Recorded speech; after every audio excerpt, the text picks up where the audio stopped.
obviously it's the anniversary of the King James Bible, and so there'd been a lot of conversation about plays about faith. So I was reading Shakespeare's, which I felt might echo with issues around faith, and I fell in love with Measure for Measure. It's considered a problem play because it tonally lurches from tragedy to comedy, so you can't neatly categorise it either as comedy or tragedy. I don't find that problematic because the writing is very assured.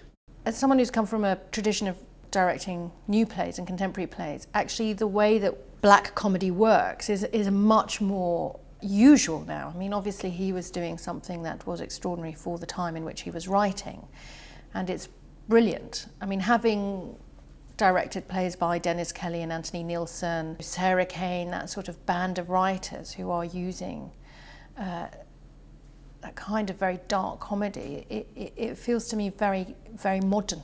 I'm trying to approach it in the same way as I would approach a new play, which is I'm trying to work out what I think the writer is trying to do and find a theatrical expression for it.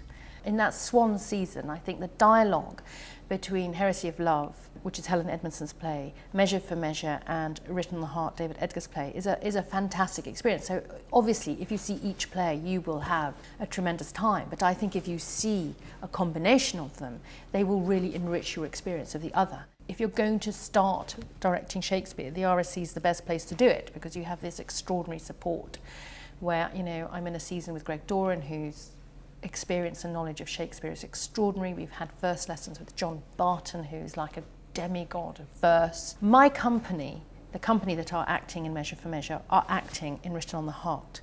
And so they are having to study and understand the Bible and the making of it in tremendous detail.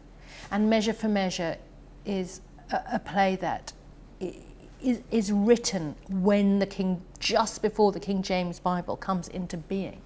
And so what that does for me is fantastic because it brings into the room a group of 17 actors who have a tremendous understanding of the Bible, of that language and of that world. So I feel incredibly supported. I feel it would be quite hard to go hideously wrong without someone noticing.